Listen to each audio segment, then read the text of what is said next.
तो खरगोन में हिंसा के बाद लगातार तनावपूर्ण हालात बने हुए हैं। इस बीच बंसल न्यूज की टीम ने खरगोन एसपी सिद्धार्थ चौधरी से एक्सक्लूसिव बातचीत की है। एसपी सिद्धार्थ चौधरी गोली लगने के बाद घायल हुए थे।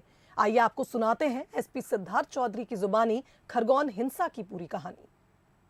खरगोन में हुई हिंसा की घटना में खरगोन एसपी सिद्धार्थ चौधरी भी घायल हुए हैं। आखिर किस तरीके से हालात बने और मौके पर पहुंचकर स्थिति को नियंत्रण करते वक्त कैसे उनके पैर में गोली लगी, सीधे इस वक्त एक्सक्लूसिव हमारे साथ जुड़ रहे हैं एसपी सिद्धार्थ चौधरी जी। हालांकि जिस स्थिति में है वो हैं, ऐसे में बात करना अमूमन मुश्किल होता है, लेकिन फिर भी जिस तरीके के हालात हैं उसके बारे में कुछ जानकारी जो है उनसे हम लेना चाहेंगे। सर, सबसे पहले तो ये जानना बहुत ज़रूरी है कि आपकी तबीयत कैसी है, तमाम जो लोग हैं आपसे जुड़े हुए हैं और खरगोन की जनता भी, कि अभी हालात कैसे हैं सर? ये पहले से बेहतर है। जी। अभी दर्द भी कुछ कम हुआ है, पहले से स्थिति अच्छी है। जी। उस दिन की घटना के बारे में जो आप जानना चाह रहे हैं उसमें ये था कि जुलूस जैसा सबको पता है, करीब 3 साढ़े 3 बजे स्टार्ट होना था जी। और तालाब चौक पे मैं स्वयं मौजूद था। जी।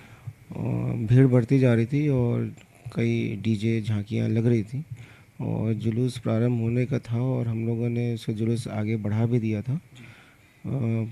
उसी वक्त करीब 5:15 के आसपास उधर कुछ लोगों द्वारा अचानक ही पथराव किया गया। 4-6 पत्थर ही आए थे कि भीड़ भीड़ से भी पथराव होने लगे दोनों पक्ष में। जी। हम लोगों ने तुरंत ही स्थिति संभाला और लोगों को अलग अलग करते हुए जुलूस को वहाँ से निकालना प्रारंभ कर दिया था। परंतु इसके बाद जगह जगह से खबरें आने लगी थी कि इधर पथराव हो रहा है या उधर आगजनी हो रही है।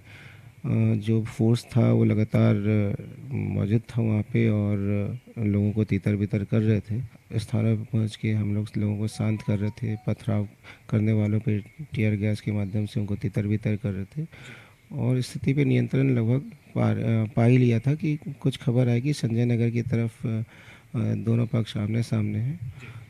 तो जो फोर्स था मेरे साथ, वो उसके साथ मैं मौके पे जब पहुंचा तो वहाँ कुछ पुलिस के कर्मी थे, परंतु वो नाकाफ़ी थे क्योंकि दोनों पक्ष आमने सामने था और बहुत ज़्यादा पथराव हो रहा था। साथ में आगजनी भी हुई थी, घरों में आग लगे हुए। इसी बीच एक व्यक्ति जो है बहुत तेज़ी से तलवार चलाता हुआ दूसरे पक्ष की तरफ आने लगा और उसको ऑलमोस्ट उसने मरने मारने पे उतारू था। हम लोगों ने उसे रोका। तलवार जब घुमा रहा था तो तलवार से भी चोट मुझे भी आई और कुछ लोगों को आई, परंतु कोई घातक चोट नहीं था। फिर वो भागा तो मैं उसके पीछे था, तो कोई व्यक्ति द्वारा जो है वहाँ से अचानक ही फायर किया जो मेरे पैरों पे लगी। जी। सर, अभी जो पैर की बात करें तो किस तरीके की हालात है, क्या ठीक है अभी पैर की आपकी सिचुएशन क्या है सर? अभी जो बुलेट था वो मेरे नी के नीचे लगा और काफ से बाहर निकल आया, तो एंट्री एग्जिट वुंड दोनों हैं और बोन जो था थोड़ा सा डैमेज हुआ है। ब्लीडिंग काफ़ी अधिक हो गया था। तो तालाब चौक पर स्थितियां पहले निर्मित हुई थी, इसको लेकर के इनपुट्स थे, किस तरीके से पुलिस की सुरक्षा व्यवस्था वहां पर मौजूद थी? देखिए, हमेशा से आशंका रहती है कि ऐसी घटनाएं अमूमन होती है, परंतु घटना का स्वरूप कब कितना तीव्र रहेगा ये पहले से अनुमान लगाना पाना संभव नहीं होता, लेकिन इनपुट्स थे इसलिए वहाँ पे फोर्स भी लगा रखा था, तैयारी हमने कर रखी थी और जो भी फोर्स हमारे पास उपलब्ध था उसके हिसाब से अच्छी तैयारी थी और इसी वजह से कंट्रोल भी किया गया। लेकिन भीड़ काफ़ी अधिक थी और जो अचानक ही पथराव हुआ उससे भीड़ बेकाबू हो गई थी। उनकी बात करें तो पहले भी इस तरह की घटनाएं हुई है, काफ़ी सेंसिटिव क्षेत्र को माना जाता है, कितनी चुनौतियां होती हैं सर? चुनौतियाँ काफ़ी रहती हैं। आपको पता होगा उससे पहले भी दिन में भी एक जुलूस निकला था जिसमें कुछ रूट को लेके हमेशा ये रहता है कि इस रूट को यहाँ से डाइवर्ट करना है। चुनौती ये रहती है कि जो निर्धारित शर्तें होती हैं उसका पालन कराना। कुछ कुछ लोगों द्वारा शर्तों को उल्लंघन किया जाता है जिससे कि स्थिति खराब होती है। संजय नगर में कई दृश्य ऐसे हमने देखे हैं, वहाँ पर लोग कह रहे हैं कि अब मकान उन्हें छोड़ने के लिए मजबूर होना पड़ रहा है। लगातार इससे पहले भी वहाँ पर घटनाएं हुई हैं, ये स्थितियाँ भी सर वहाँ पर बनती है?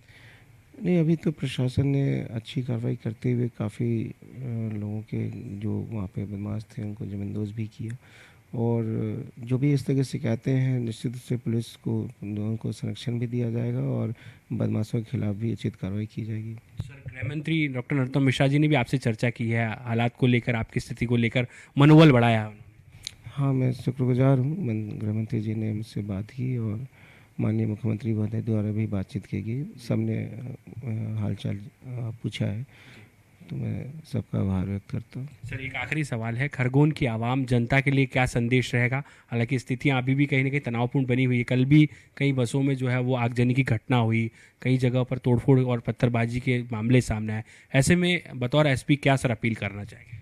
मैं ये कहना चाहूँगा खरगोन की जनता से, अफवाहों पे ध्यान न दें, स्वयं अपना विवेक का उपयोग करें, क्योंकि शांति व्यवस्था बनाना सबका दायित्व है और पुलिस के साथ साथ समाज के सभी वर्गों द्वारा ये प्रतिबद्धता दिखाई जाए कि किसी भी लोगों द्वारा अगर कोई गुमराह करता है या अफवाहें फैलाता है तो उस पर ध्यान ना दें, स्वयं का विवेक इस्तेमाल करते हुए शांति की दिशा में अपना योगदान दें। तो देखिए, कुल मिलाकर एसपी सिद्धार्थ चौधरी जी हैं और जिस तरीके से हालातों पर नियंत्रण करने के लिए वे डटे रहे, हालांकि संजय नगर में कुछ स्थितियां बिगड़ी भी, उसके बावजूद भी जो है वो पूरी ताकत के साथ में पुलिस फोर्स वहां पर मौजूद रहा, हालातों को यहां पर काबू में करने की तमाम कोशिशें भी की गई और उसके साथ साथ में अब खरगोन पुलिस अपील भी कर रही है आवाम से, जनता से, कि वे यहाँ पर शांतिपूर्वक और ख़ासतौर पर प्रशासन का सहयोग भी करें, जिससे स्थितियाँ और हालात फिर से कहीं न कहीं नियंत्रण में आ सके। फिलहाल खरगोन से कैमरामैन जितेंद्र मकवाने के साथ पीयूष पारे, बंसल न्यूज़।